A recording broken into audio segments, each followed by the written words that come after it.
മോദിക്ക് വികസന നേട്ടങ്ങളൊന്നും പറയാനില്ല. പറയാനുള്ളത് വർഗീയത മാത്രം. മുസ്ലിങ്ങൾ ജനസംഖ്യ വർദ്ധിപ്പിക്കുകയാണത്രേ.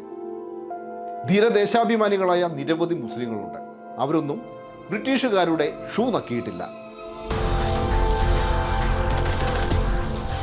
വി ഡി സവർക്കർ, സംഘപരിവാറിൻ്റെ എക്കാലത്തെയും ആവേശമായ നേതാവ്. സ്വാതന്ത്ര്യ സമരകാലത്ത് ബ്രിട്ടീഷുകാരോട് മാപ്പിരന്ന് ജയിൽ മോചിതനായി.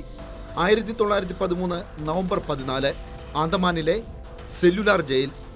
RSS എക്കാലത്തും ആരാധ്യനായി ഉയർത്തിക്കാണിക്കുന്ന വി ഡി സവർക്കർ ബ്രിട്ടീഷ് സർക്കാരിന് ഒരു കത്തയച്ചു. ദയ തോന്നി എന്നെ ജയിലിൽ നിന്ന് മോചിപ്പിക്കണം. എന്നെ മോചിപ്പിച്ചാൽ ബ്രിട്ടീഷുകാരോട് വിധേയത്വമുള്ളവനായി ഞാൻ പ്രവർത്തിക്കും. വഴിതെറ്റിപ്പോയ ചെറുപ്പക്കാരെ ഞാൻ ശരിയായ ദിശയിൽ നയിക്കും.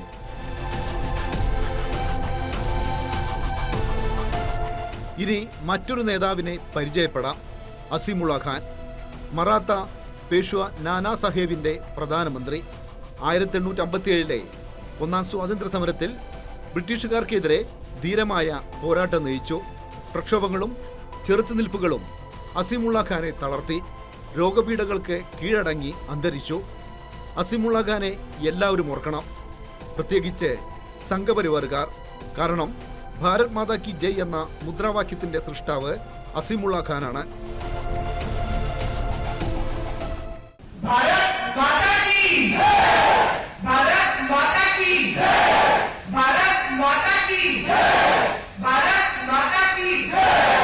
ഇപ്പോൾ ചില പരിപാടികളിലൊക്കെ ചില സംഘപരിവാർ നേതാക്കൾ വന്ന് അവരുടെ മുന്നിലിരിക്കുന്ന ആളോട് ഭാരത് മാതാ കി ജയ് എന്ന് വിളിക്കണമെന്ന് പറയുന്നില്ലേ? ഈ ഭാരത് മാതാ കി ജയ് മുദ്രാവാക്യം ആരാണ് ഉണ്ടാക്കിയത്? ഏതെങ്കിലും സംഘപരിവാറുകാരനാണോ? അത് സംഘപരിവാറുകാർക്ക് അറിയുമെന്നറിയില്ല. അയാളുടെ പേര് അസീമുള്ള ഖാൻ എന്നാണ്.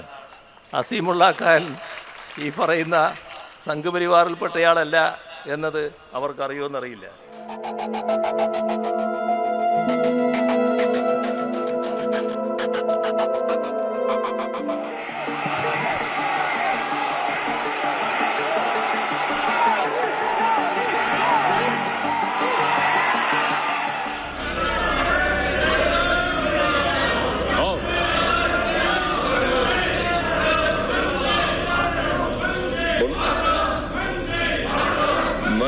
असदुद्दीन ओवैसी,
और पहले जब उनकी सरकार थी उन्होंने कहा था कि देश की संपत्ति पर पहला अधिकार मुसलमानों का है. इसका मतलब ये संपत्ति इकट्ठी करके किसको बांटेंगे? जिनके ज्यादा बच्चे हैं उनको बांटेंगे. Indian national Congress, communist party, socialist party ഇവരെല്ലാം പ്രക്ഷോഭങ്ങളിലൂടെയും സമരങ്ങളിലൂടെയും വളർന്നു വന്നവരാണ്. എന്നാൽ സംഘപരിവാറിന്റെ വളർച്ച വിദ്വേഷ പ്രചാരണത്തിലൂടെയും സാമുദായിക വിഭജനത്തിലൂടെയും കലാപങ്ങളിലൂടെയുമാണ്. അങ്ങനെ വളർന്നു വന്ന നേതാവാണ് നരേന്ദ്രമോദി.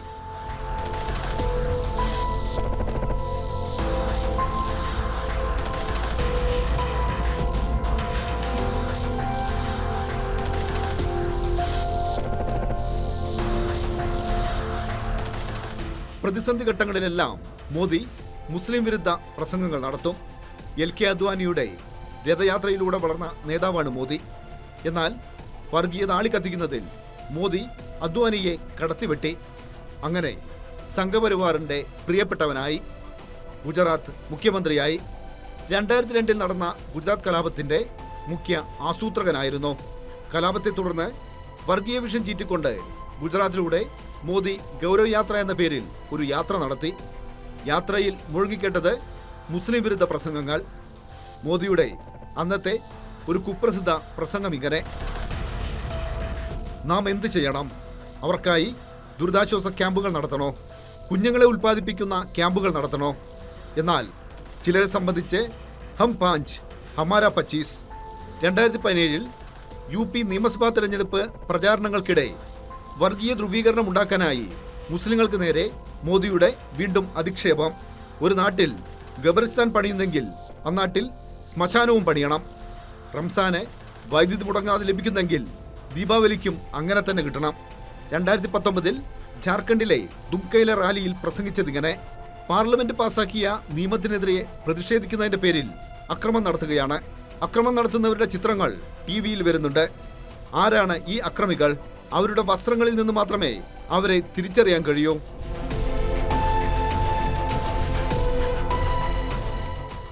മുസ്ലിമിനെ പേരെടുത്ത് പറഞ്ഞ് ആക്ഷേപിക്കുക, സങ്കല്പ കഥകൾ കെട്ടിച്ചമച്ച് മുസ്ലിം വിരോധം ജനങ്ങളിൽ വളർത്തുന്നതിനുള്ള തനി വർഗീയ പ്രചരണമാണ് അദ്ദേഹം നടത്തിയത്. മുസ്ലിം വിഭാഗത്തെ നുഴഞ്ഞുകയറ്റക്കാരായാണ് അദ്ദേഹം വിശേഷിപ്പിച്ചത്. നമ്മുടെ രാജ്യത്തിൻ്റെ സന്തതികളെ എങ്ങനെയാണ്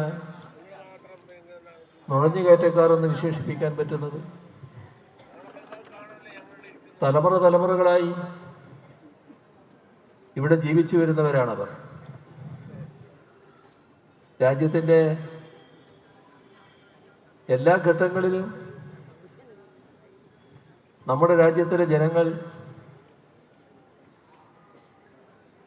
വിവിധ പങ്കുകൾ വഹിച്ചിട്ടുണ്ട്.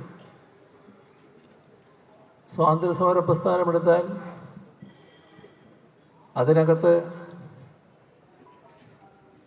എല്ലാ ജനവിഭാഗങ്ങളുടെയും പങ്ക് കാണാൻ സാധിക്കും. അതിൽ മുസ്ലിമിനെ മാറ്റി നിർത്താൻ കഴിയുന്നതല്ല.